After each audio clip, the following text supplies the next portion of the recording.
Hi, my name is Ada Hughes, and today I'm going to talk about one of the most common mistakes people make when they're learning a strumming pattern.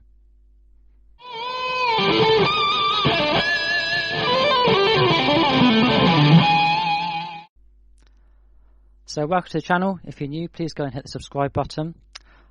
This is first in my series of videos talking about the common mistakes people make when they learn.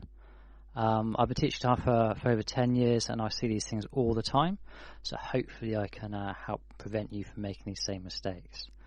And the one today is regarding strumming patterns, because strumming patterns are one of the first things we learn on the guitar, and it's something we will always be learning. We're always looking to improve our rhythm playing and learning new rhythms.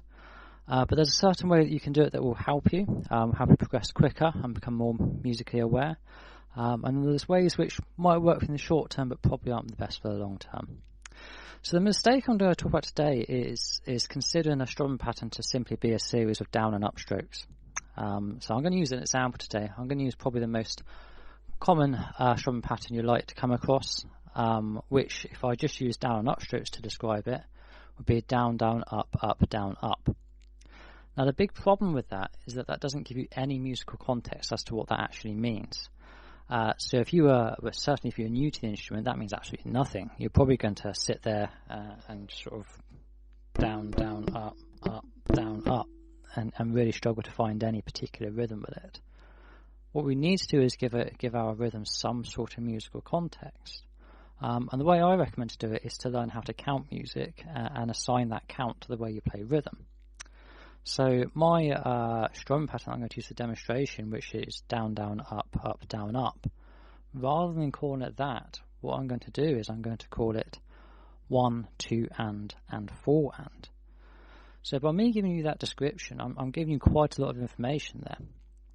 Probably the first bit of information I'm giving you, or certainly the first bit of information I'm giving you, is when you should be striking the strings. So straight away we're drawing a relationship with when you should actually be hitting the strings according to what beat you're on or what off beat you're on, which actually gives you the time of the song. Now if I was to count that with some sort of pulse, 1, 2, and 4 and 1, 2, and 4 and, you can see the rhythm. Even if I just count it kind of monotonously like that, I start getting some sort of groove, which is what we're going to apply to the guitar. Now the other thing you get from recognising a count like that is that you start to see what sort of framework you might like to use to play this particular rhythm. So within my pattern of 1, 2, and 4 and, there's only ever eighth notes in there. So I'm not hitting any E's or A's in my timing, which means I don't have to worry about using a 16th note strumming pattern, for example. So that tells me just intuitively what my strumming direction will be, because whenever I say a beat, so 1, 2, 3 or 4, I will strum downwards, and whenever I call an offbeat, which we count as an and, I'll do an upstroke. So that the strumming direction is natural according to the timing, because when we play rhythm, the hand just moves down, up constantly. So all I really need to know is where to start, and in this instance it's on the 1. So that gives me the strumming pattern. If I was to play that strumming pattern, it would sound like this. You'll probably recognise this rhythm. 1, 2, and 4 and. 1, 2, and 4 and. 1, 2, and 4 and. So you can see there's a real rhythmic flow to that if I put some chords to it.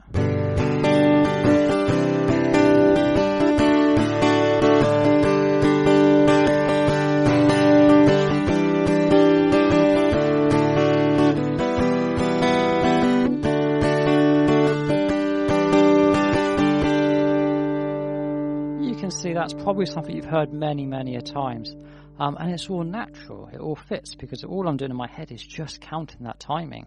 Yes, I'm comfortable enough with my chords that I don't really need to consider them very much, but in terms of learning that rhythm, it's intuitive, because all I'm saying in my head is 1, 2, and 4 and. I'm not trying to learn a complex series of down, down, up, up, down, up, which is really just automatically breaks my technique. And certainly if I was learning the instrument from scratch, it would be sending me on the wrong route very quickly. So it's really important to draw this association with timing and rhythm when you're learning a new strumming pattern. And this is all good and proper, but you may still have an issue because perhaps you're looking to learn a song, but you don't know what the timing is. So let's move this on to how you could work that out or find it out. Now, if you're learning from a YouTube video, If you're learning from a proper teacher, that teacher will tell you the timing. Okay, they might tell you the down and up as well, but they will give you some sort of relevance to the timing of the song, so you'll get that instruction and you can use that. But if they don't, there's still other ways you can find out. So if you're using internet tabs and chord sheets or a place like ultimateguitar.com, quite often the rhythm is actually written right at the top, so it's worth having a look for before you progress down and look at all the chords and try and work out all the tricky bits, just to go and work out that rhythm and learn that first, and just get a feel for the timing. Bearing in mind, this stuff you can practice without even having your guitar with you. There's no reason why you couldn't just sit in front and watch the telly, kind of doing these movements and feeling where they are. 1, 2, and 4. You don't necessarily need the instrument in your hand, so it's a nice thing that you can practice. You may get some funny looks if you do that at a desk at work or something, but don't worry about that. So you can get this information off tabs or off the chord sheets quite commonly, but not always. So you might not have that option. So there are two ways you can get this otherwise. One is simply by doing it purely by ear. Now at first that would be difficult, but when you've done a few of these, it becomes easier, because straight away all these associations you're making when you're thinking about time when you're playing, you are building up in your subconscious. It becomes natural. You know what beat 2 sounds like. You know what an upstroke on an and sounds like. It becomes very apparent to your ears when you hear a new song and trying to work out the rhythm of it. You can recognise these things, and it doesn't take too long to work it out. So it's a good thing to do. You may struggle doing that right from day one, but it becomes easier as you go along, so it's worth persevering with. And the other way, which is probably a bit more traditional, is to use the notation. So if you've got a songbook, it should come with traditional notation in it. Or alternatively, if you just go online and use a guitar profile, they also have the rhythms written on them. Now, you don't need to be able to sight read. This isn't something where you look at a sheet of music and instantly play it. You just need to be able to interpret what it means and understand what those little rhythms means. And if you can print it out or write in your book, you can literally write above the notation what beats we're playing on, and you will be able to assign yourself a count so you can learn your strumming pattern. I hope that's been of use to you. So a very quick discussion today, but something which will really help you. I find that's something that's really makes people struggle quite a lot. People, they come to us and say, I can't play this song, or I can't do this, or I find it difficult to learn new songs. And it's mostly because they're strumming with timing, and the timing in music and rhythm is probably almost more important than notes. So it's a really important thing to focus on and start developing that feel for where beat 1 is, where beat 3 is, where these ands are, and how they feel, and the sounds you make when you do a down and up stroke. How does that work in relation to the rhythm? What styles dictate what? You start building this all up really naturally if you start making these connections. So the next time you see a video and the teacher says it's down, down, up, up, down, down, down, up, don't worry about that. Try and assign some sort of timing notion to it, and you will find that next time you learn a song, you've already got something to build from. There's just a slight little tweak that you need to make.